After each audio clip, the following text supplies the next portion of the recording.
Welcome to Beyond the Arc. I'm your host, John Gonzalez, along with our NBA insider, Bill Ryder, on location from a very swanky hotel, it appears. Thank you. Yeah, I know if you're listening, you can't see it, but I've got two beds behind me in what looks like the classiest of vacation spots. Nothing but Very class, classy. John, for me and my family. You and I did the HQ hit last night after the return of a certain player that we're going to mention in just a minute. And I was so exhausted. I was like, man, those beds look comfy. I could take a little nap right now. But also, I wanted to mention you did an interview. You're on vacation. You're the hardest working man in show business. You're still working. You did an interview with one LeVar Ball, no?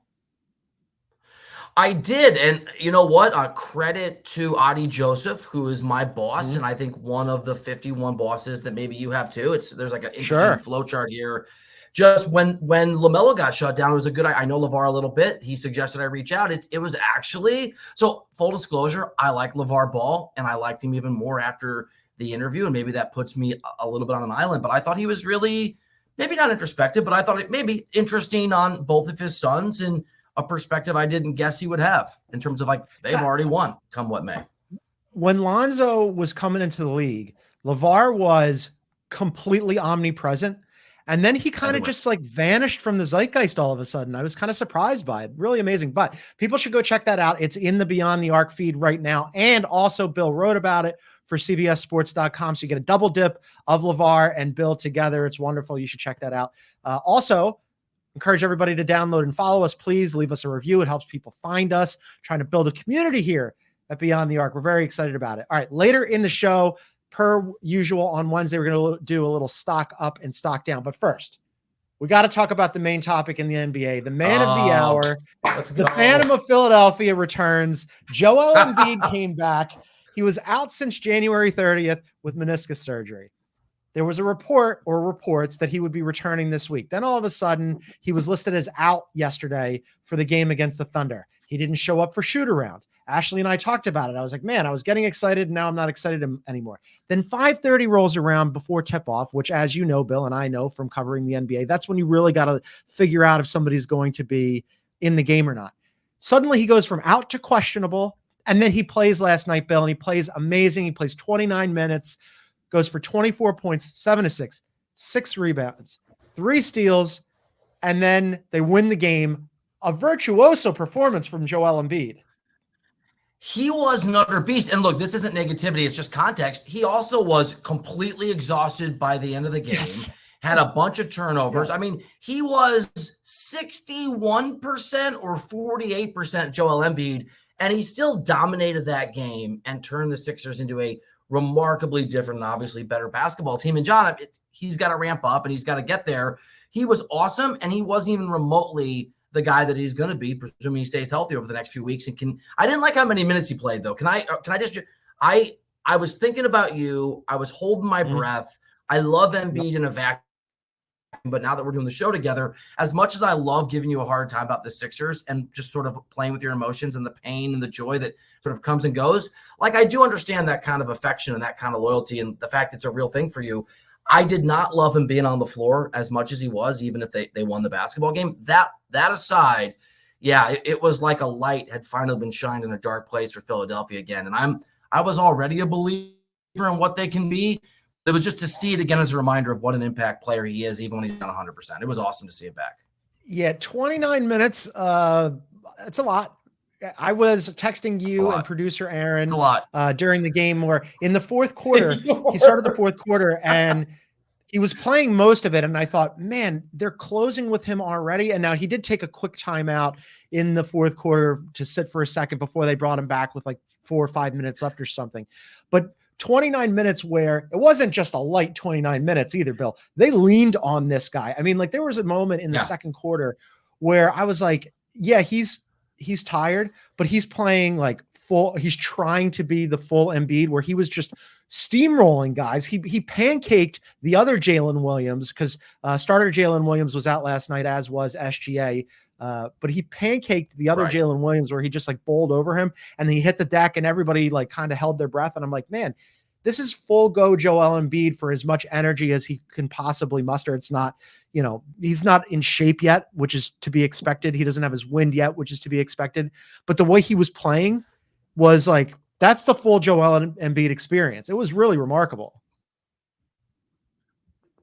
Yeah, I mean, the ball movement was so much more on display for that team. He obviously was the focal point of the offense for huge stretches of the game, and just his mere presence on the floor on both sides of the ball. Like we've hit this, Yeah.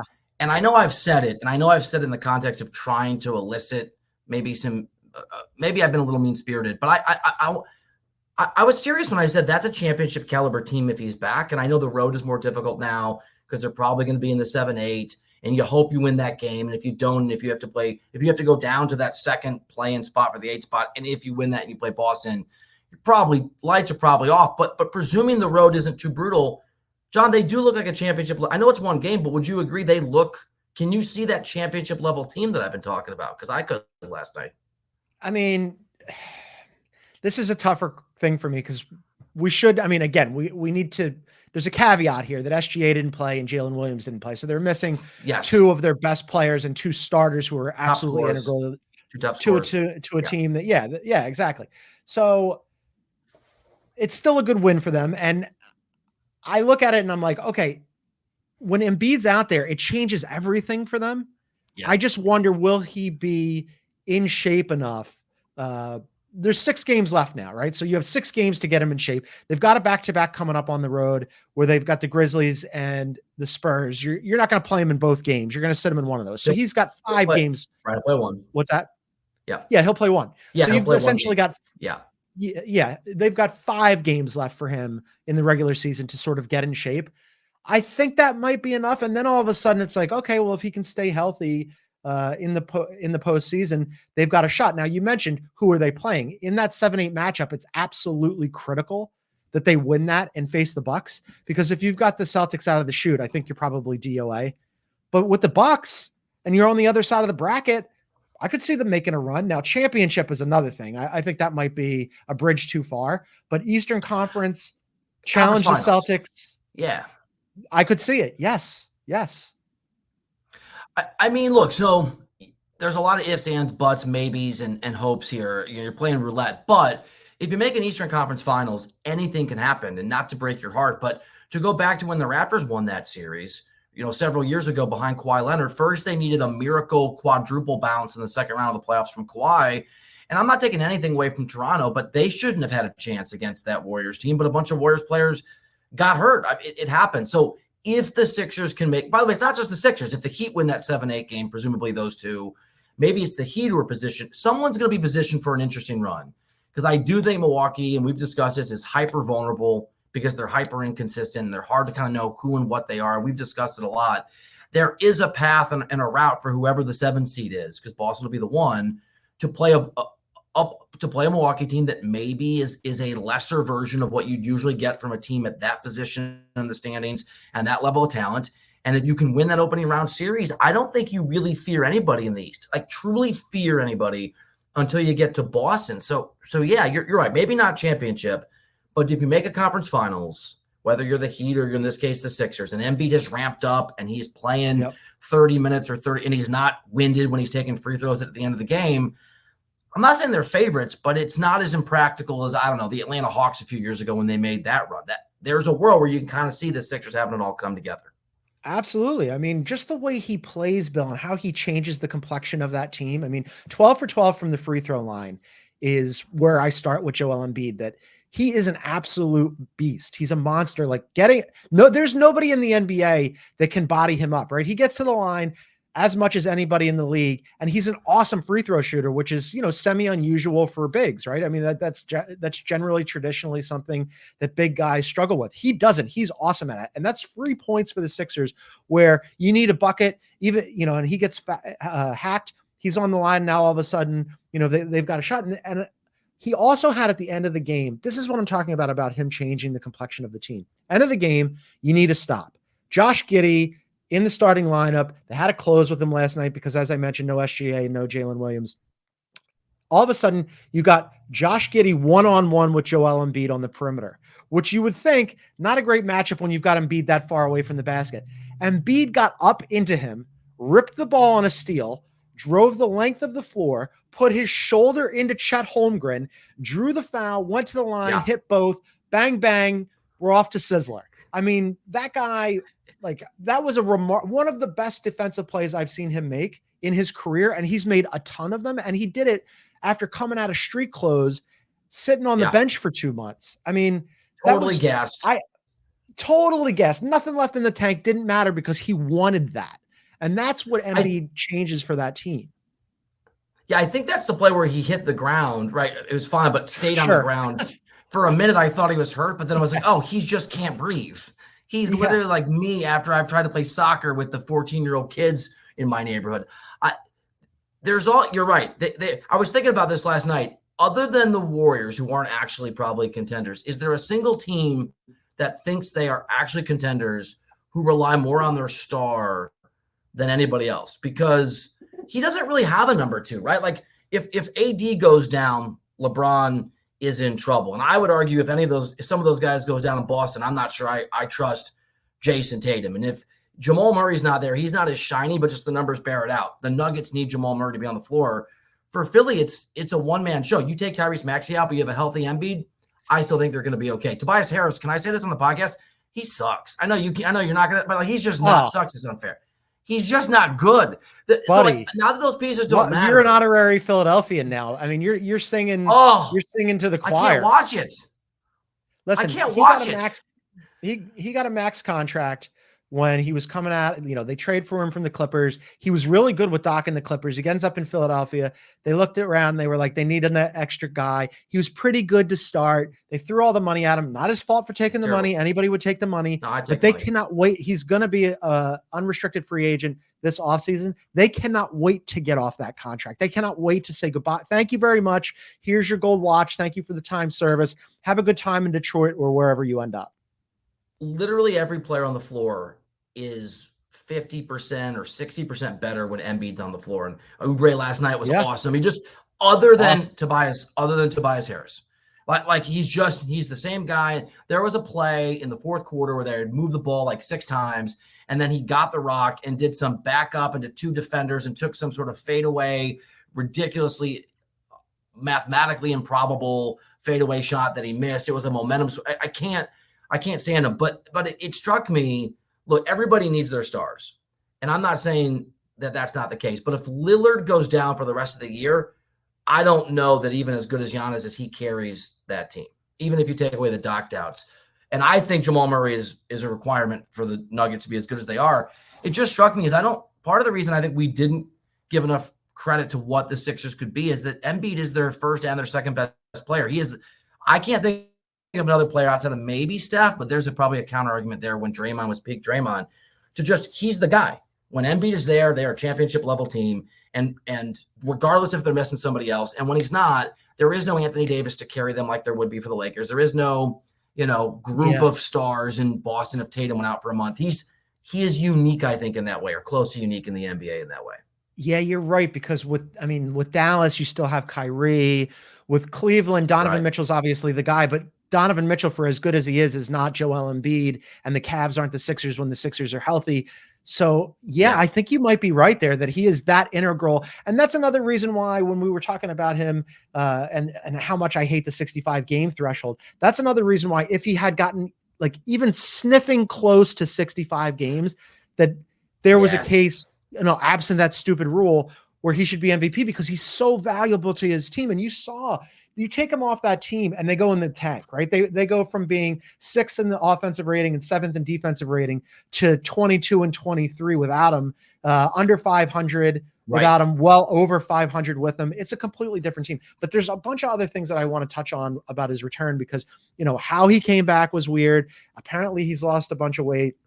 And also, I really want to talk about something that he said after the game last night about how his latest stint on the shelf with this injury impacted him mentally. He had some very interesting things to say. So we're going to take a quick break. We'll continue this conversation on the other side. 1, 2, 3, 4, 5, 6, 10, 9,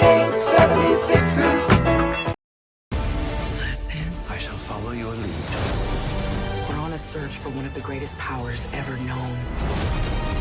Let's fly.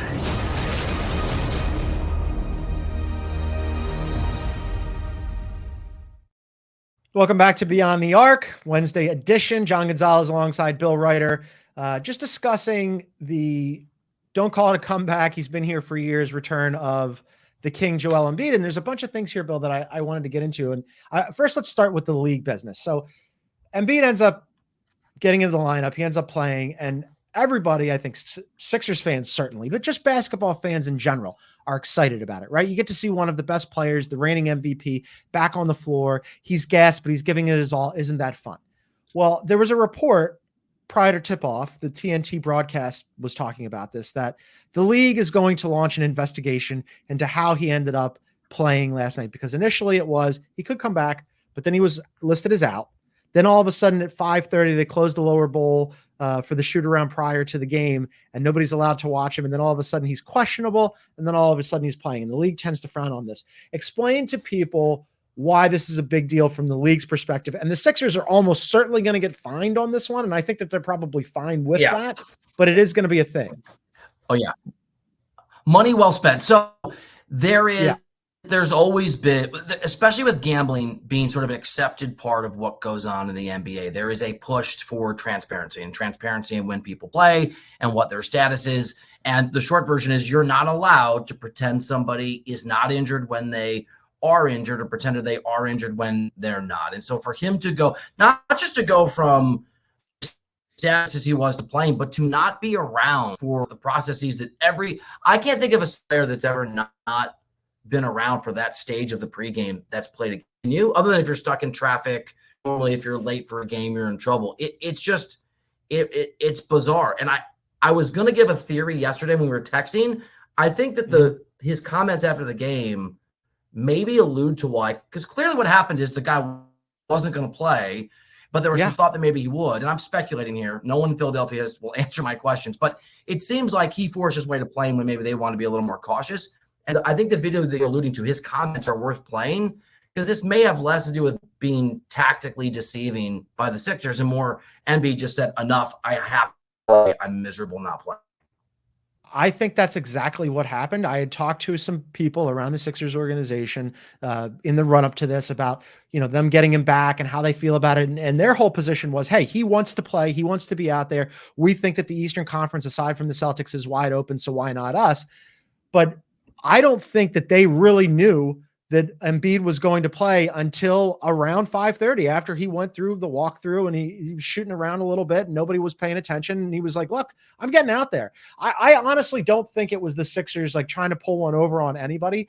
The other thing that I think is a component here for the league wants these injury reports to be legit and to be focused. And so that everybody knows, and it's all above board, who's going to play on a given night. And part of that reason is, we've talked about it before on this program, gambling, right? If you're making bets on players, on games, on teams, you want to have as much information as possible. And if you're placing a bet an hour before the game on Oklahoma City or the Sixers, and you think Embiid's not playing, and then all of a sudden he descends from the rafters like Sting WWE style, you're like, oh, my bet is screwed. I might as well rip up this ticket.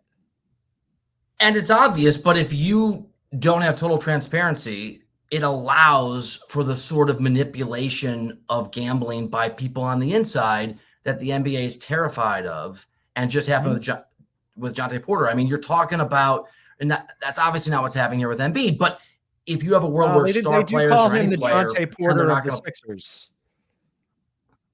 I mean, he very similar, but that's a serious thing, right? Like the NBA, I have not had every time I go to New York, I'll have a meeting with those guys, and just like coffee, right? With people in the league office. Yeah. And I don't know if the same is true for you, John. Every time for the last 3 years, so maybe it's 4 times a year I'm in New York, gambling comes up in some context of, here's how we want to sort of calibrate this because of gambling. Here's we want to calibrate this for gambling. What are you hearing? They are aware that it's a part of a way to grow the sport, and they're aware that it's a very risky thing. So there will be a fine, but I don't think it's obviously not about that. It's not about Philly trying to get some advantage against a Thunder team that was missing its 2 best players. I just think Joel Embiid said, bleep it, I'm playing last minute. You know what? I think the league should go the other way. I think the league should go and give him a nice pat on the head and a pat on the back and say, thank you, Joel Embiid and the Philadelphia 76ers, because not for nothing, it was a TNT game, a nationally televised game. You didn't have Shai Gilgeous-Alexander, who's an MVP candidate. You didn't have Jalen Williams. You didn't have Tyrese Maxey. That game was about to be an absolute dud. You're staring into the face of Kelly Oubre and Tobias Harris for 48 minutes. And along comes oh my God, is that Joel? It's WrestleMania in Philadelphia this weekend. Oh my, by God, is that Joel Embiid's music? And he comes running out from the back to save the game. They should be thanking him. I love it. Look, Adam Silver, by the way, I don't know for a fact, but I believe Adam Silver is a huge Beyond the Arc fan. Yeah, sure. He's the whole league office is listening. Yeah, you're welcome, Adam. On behalf of, can I say this too? Ash can defend herself tomorrow when you guys are doing the show. Can I also say that I was thinking about how wrong Ash is on her take yesterday watching the game? I'm just going to go at her. Ash, if you're watching, you can play this and come back to me tomorrow. Ashley's like, shut him down. You got to be cautious. And you kind of bought into that a little bit. The reason you play Embiid is because he's such an impact player. I know we already hit this, that every bite of the apple you get with Joel Embiid is rare, maybe historically rare, in how great he is. And so I'm watching him last night and I'm thinking, if they think he can play, if the doctors think he can play, even if it's 50-50, of course you play him, because this guy's ability, if he's out there, to take Philly from this low level to this high level is I think is unique in the NBA. Even by the standards of how many stars there are, he's unique in that way. 1000%. And I'm like so on board with that take now, because it took last night to remind me how much I love watching that dude play basketball and how much so in the post-game comments, he was asked about it and he was like, look, I understand that there are some people who are worried about my health. I'm worried about my health, but I love basketball so much so that if I have any chance to play, I got to get out there. But also he was talking about when he wasn't playing, how much it impacted him. And so just listen to these comments, because it was like, my heart goes out to him. Yeah. Usually, when I have injuries, I just tell myself, move on to the next one. Get better, and then fix it. But this one was, it took a toll mentally. Being depressed, and he was not a good one. So, still not where I'm supposed to be, especially mentally. But I just love to play and love basketball, and I want to play. And any chance that I can be out there, I'm gonna take it.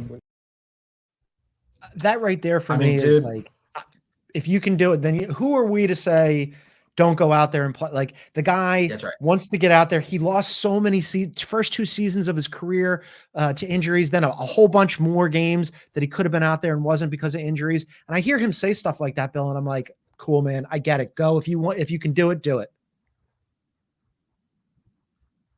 That's such a great point. The human level misses all he fell. I should know this. Fell to 3, right? He fell to 3 when he came out of Kansas because of the injuries. Because people thought there were people thought he wasn't going to play.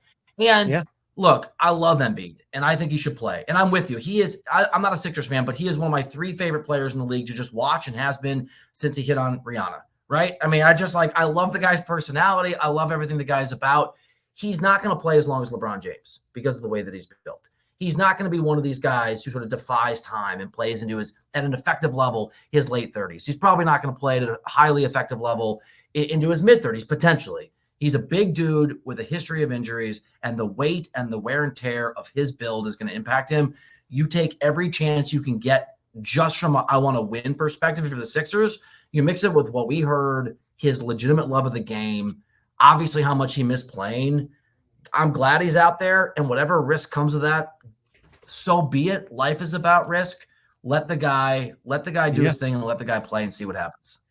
Also, I mean, and this is something that's been, I guess, like more prominent over the last few seasons, but years ago, it was pretty taboo to come out and just be like, I'm struggling mentally. I'm having a hard time. I'm not doing okay just as a human being, right? And then guys like Kevin Love and DeMar DeRozan made it like front and center, like really mainstreamed it to the point where it isn't taboo anymore. And in fact, it is something that you should talk Great about point. and bring up. And for Joel Embiid to be like, look, I was out for another 2 months. I've had all these injuries.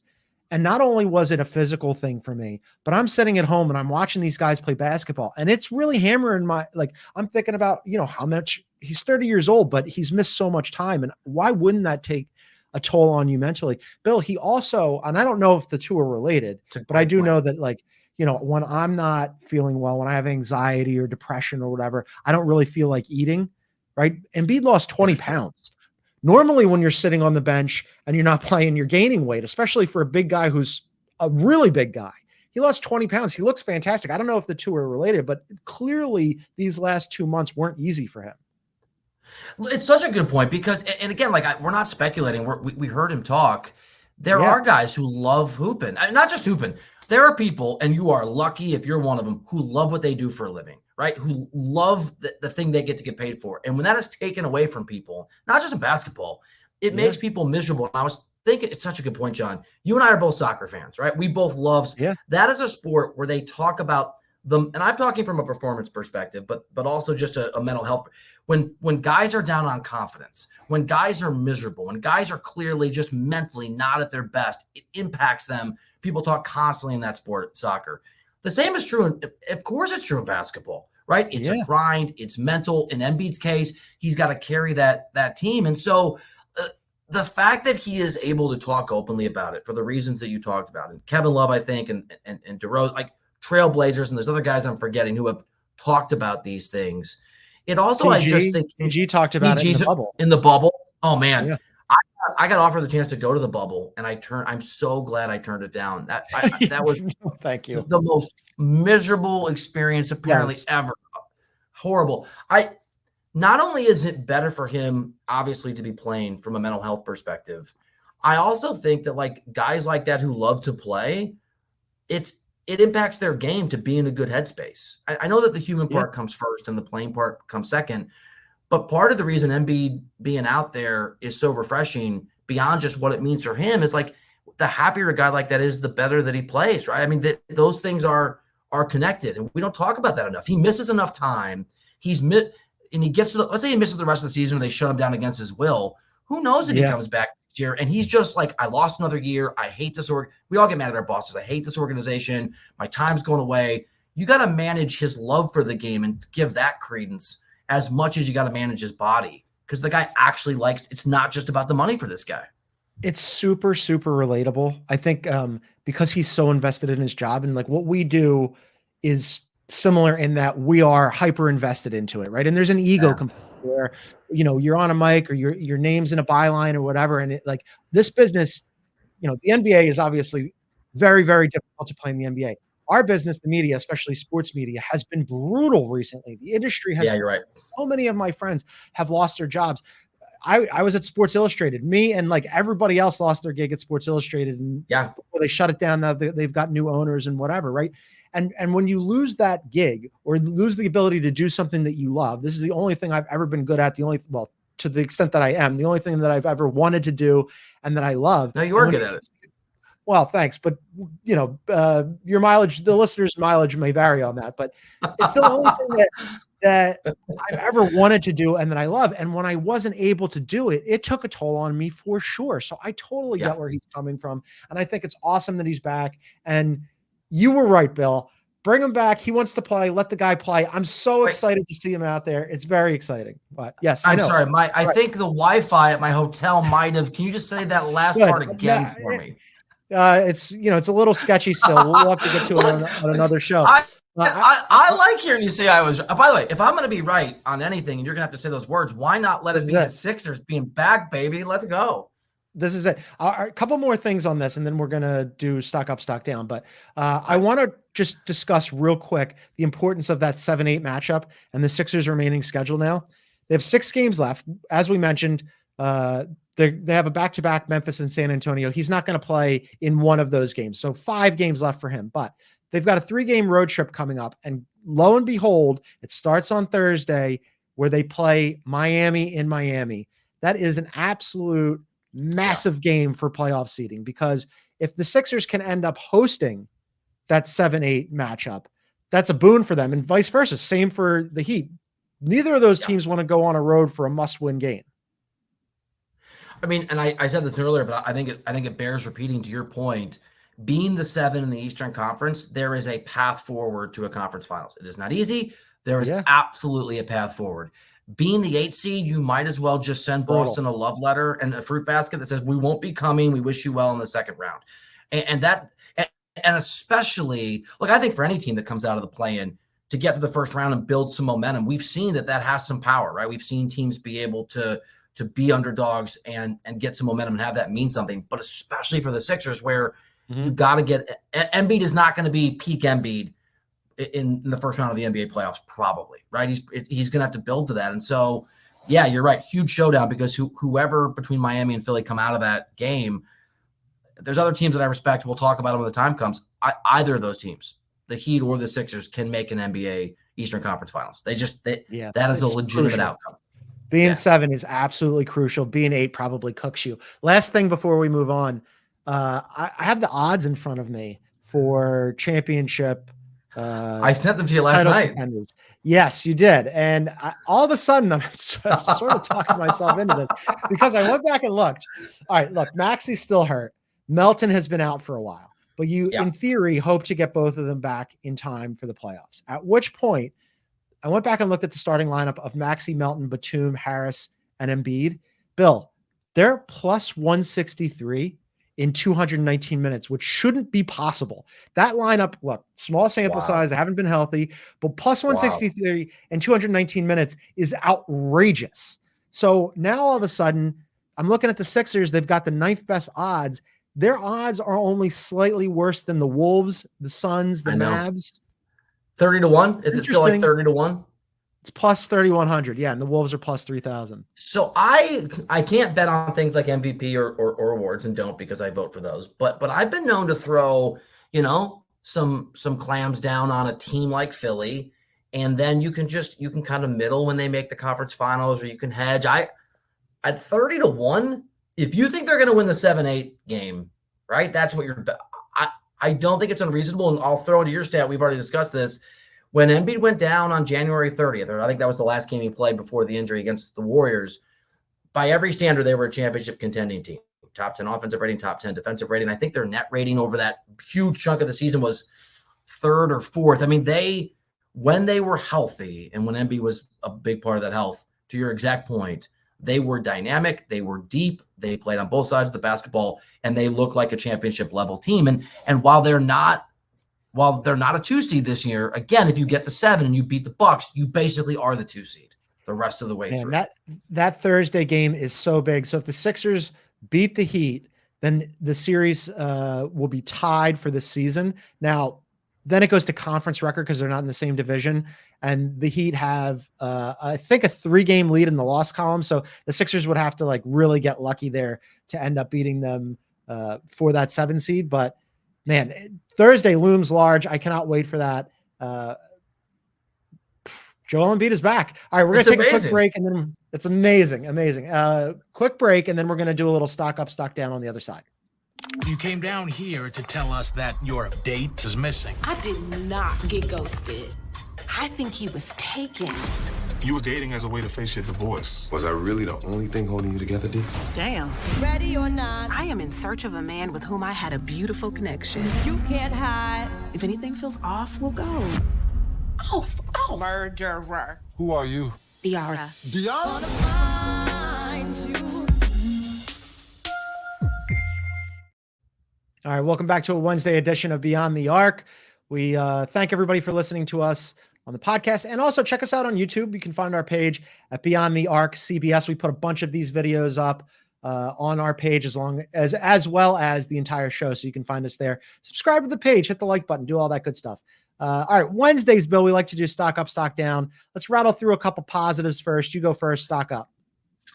I'm going to go stock up the Spurs because, and I'm sure we've all been paying attention to how great Wemby is. I mean, he's hitting other new levels, it feels like, every week. And he almost had a quadruple double last night. Yes, he did. And it just struck me, we already know the Spurs are going to be good. We've talked so much about the Western Conference and how brutal it is in the years ahead. They have work to do. They have to add players. this young dude is just beginning to get his arms around his power. He's like Superman when Superman was 8 and was still trying to figure out how to run fast against the train. The Spurs' future is so bright, and I'm not dropping those Superman references. They've won some games the last few weeks. They've played some teams tough the last few weeks.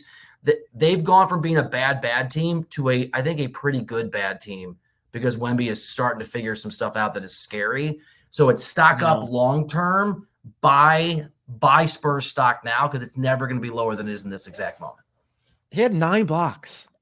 I know, man. 9 blocks, and 4 of them were on Nikola Jokic. I know. Did you see the one where basically he came straight down at a 45-degree angle? It looked like how I would have pictured an NBA player blocking my shot if we did or a child or something. Yeah. It was on the sequence where he blocked him, then he went down, got a rebound, I think missed the putback, got his own rebound and put it back. It was a humiliation block on the best player in the face, It was amazing. We talked about this with Avery on Friday and whether or not, he should be in the defensive player of the year conversation. He absolutely should. I still think it's going to be Rudy Gobert, because he's the best defensive player on the best defensive team. But moving forward, we could be looking at like a decade of Wemby winning that award. Like it's going to just be hits. People love this. Let's live program alert this podcast next Wednesday, maybe, if there's time. What if I have a vote? I got to do it. Maybe I'll put my ballot together and we can do it together. You can influence it. We can go through it. All right. I love it. Because I've been spending a lot of time thinking about all of these, despite the fact that I don't have a vote. And I was looking at all NBA, and man, there's some choices to be made there. But yes, let's do that. All right, I'm going to do one here. This is one that a little esoteric NBA nerdy, but I mentioned it in passing to Ashley yesterday. I'm going to go stock up on the Atlanta Hawks without Trae Young, because they took Trae Young off that team and all of a sudden they got so much better. It's kind of funny, Bill, but for people who haven't been paying attention to the Atlanta Hawks, and I get it, they're the 10th seed in the East, and why would you? Trae Young goes out. They're 11-8 without him. Okay. They're 8th in offense without him. And that was his whole ballywick, right? That's the reason why you want Trae Young, is that he's unstoppable offensively. He can shoot from anywhere on the floor. He's an awesome passer. And you go, okay, but the offense is still good without Trae Young. Here's the part that's really interesting to me. Take Trae Young off that team. They're 17th over that span in defense. 17th doesn't sound that good until you consider they had been last. So they go from really awful to kind of passable, which I know that we've spent a lot of time, maybe not us, but people in the NBA have spent a lot of time talking about that DeJounte Murray, Trae Young pairing. And the Hawks, by all accounts, were trying really hard to trade DeJounte Murray at the trade deadline and didn't get it done. Bill, I think they got to trade Trae. I think they do too. And that is a conversation that's going on in the organization. And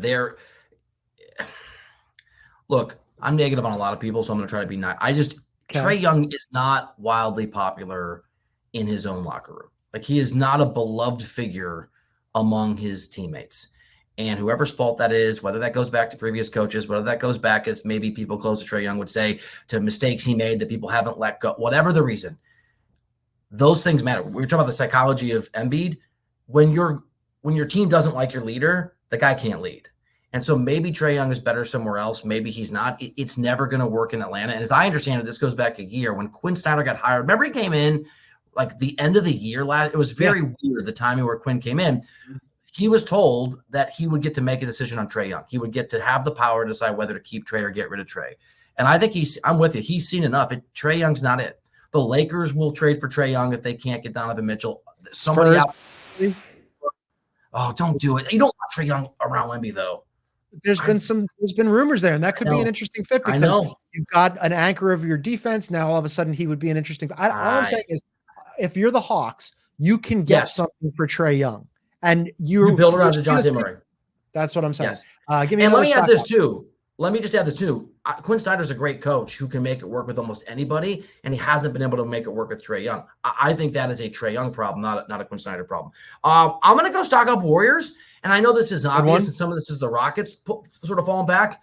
But can I do I'm going to do 2 soccer comparisons this show. We're just going to do it. I'm going to go with my team, Barcelona. I'm wearing their crest right here. Robert Lewandowski or any other striker in the world always plays better when there's a challenger behind them. Even if the guy's not going to start over him, it's just when somebody pushes somebody to them, push him. greatness that gets lazy. Yeah, kicks. I think the Rockets making that run, even though it was ill-fated and wasn't going to last, maybe is the best thing that could have happened to the Warriors. Because ever since we started talking about the fact Houston was nipping at their heels and might take that spot, they have played at another level. They have. Now, I need Draymond to stop slapping people in the face and generally flirting with disaster. I almost stocked down him. Yeah, he slapped Luka last night. He did. However, we kind of got like the dichotomy of Draymond last night, because you had that play early on where producer Aaron, noted longtime Warriors fan, was like, oh man, Draymond's already at it. End of the game, he won the game for them at the end of the game with an incredible defensive play where he blocked Daniel Gafford, and then he caught the ball as he was falling out of bounds and inbounded it. And that basically salted the game away for them. That's the Draymond they need. He was awesome in that game. He's amazing. And that's why I sort of earlier is there any other player who doesn't need his number 2 like Embiid? And the answer is not Steph. I love Steph, but like Draymond's so important to what that team does when they win. Important. So I'll go. This is a risky stock. This is a penny stock, right? Stocks go up and down here. There's like a lot of volatility because Draymond's volatile, but the Warriors are quietly playing at the level I thought they were going to from the moment that Draymond came back many, many weeks ago. They look really, really good. I know the odds are slim, but again, if the Warriors get out of the play-in and they're not playing the Nuggets, they're playing really good basketball right now. They've been pushed like a All right, one more stock up for me, and then we'll do a stock down each. My stock up, my last one, is me believing in the Sixers again. I didn't think I'd get here. It was a long road. I was so out. You did it. And then 1, 2, 3, 4, 5, Sixers. 10, 9, 8, 76ers. I love that song. It's going to grow on you. It's growing on me. It's catchy. It is. It's such a roller coaster with this team. It's such a roller coaster my entire life. I was so down after the start to this, like after Embiid went out, because they had such a great start to the season. He scored 70 points. Everything was looking up. And then, he gets hurt again. Just seeing him come back, hearing him talk afterwards. He's wearing the Degeneration X shirt that Triple H sent to him because WrestleMania is in Philadelphia this weekend. That was cool. And it said on the back, it says Degeneration X because he does the crotch chop that he gets fined for. Embiid does. And then on the back, it said, suck it. He turned it around, Bill, to do his interview so that the suck it was facing out for the media. Amazing. I'm back. I'm so back. All right, give me one down. All right, stock down. This is where, a stock that you've invested in drops from like $50 a share to $3, and then you think maybe it's hit rock bottom, and then it goes down, it goes bankrupt. Doc Rivers, stock down. Even though Doc's stock was already very low for me, they're not playing particularly well. Yep. They're wildly inconsistent. You noted this, I think, on this podcast, but maybe when we talk on CBS Sports HQ, they're terrible on the road. On the road. But for me, there are certain warning signs with certain guys, coaches or players, that just tell me something is seriously wrong. And the red alarm, the alert sound for Doc Rivers is starting to randomly blame other people out of nowhere. And his comments, I think, to The Athletic, is it ESPN? One of the beat writers, that the lack of professionalism with the people that help with the travel is I'm not going to name. I mean, that is when you are desperately looking for. You're going to blame the guy that packs the suitcase for your players, or the kit guy, or whatever he's. It is a huge problem. Stock way down. Failure incoming in the playoffs.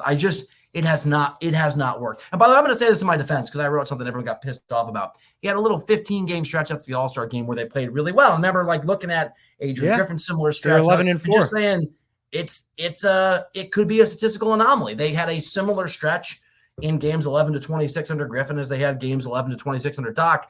And that's right. They haven't figured it out. And I think Doc Rivers is the reason.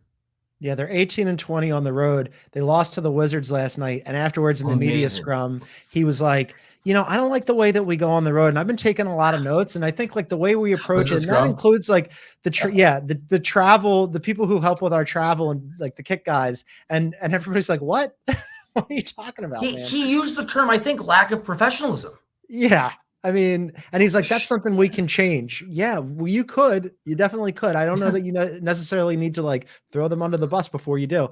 All right.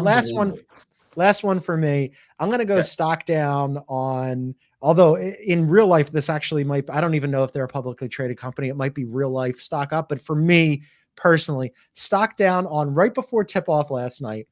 there was a report that dropped that Joel Embiid is set to become the face of Skechers. And I was like, oh no, I don't want him wearing that wonky brand. And not only wearing the wonky brand, but being like their main guy. It's so That's the brand of my town. That's like a Manhattan Beach company where I live. It's everywhere. Skechers is everywhere in Manhattan Beach. It's like a huge imprint, but they're like, they're kind of dorky dad shoes. And so Embiid is cooler than that. I don't wear them. I'm not trying to make disparagements. I can't be certain of this, but I will tell you that people that I know are a little leery of their quality and durability compared to maybe Nike or Adidas or whatever. You want those shoes better be like, you need him to be wearing shoes that are high quality. So I'm sure I'm misinformed, and I look forward to the Skechers shoes that he'll be wearing. They're basically like Target brand knockoff orthopedic shoes. Like I look at Skechers and I'm like, oh no, but I'm sure that he secured a massive bag for it. So congrats to Joel Embiid on that. And congrats to Joel Embiid coming back, because what a performance. Congrats to you. Believing in the Sixers again, setting myself up for failure. I am quite certain of it. Because now all right, I might as well stock down me believing in the Sixers too, because that's happening eventually too. But for now, this was super fun. It was great to watch him play basketball and talk with you about it on CBS Sports HQ last night, and then on this program. You're off tomorrow. Ashley is back, and then I will be with Ashley tomorrow, and then you and me and Avery Johnson on Friday. Going to be very fun. We're going to get into all kinds of stuff, including that Warriors dynasty that you just mentioned. Not going anywhere yet, Bill. Not going anywhere. But you are. You're going to Santa Barbara right now. You got to get out of here. I am. All right. For NBA insider Bill Ryder, I am John Gonzalez. Everybody, thank you so much for listening. We'll talk to you tomorrow.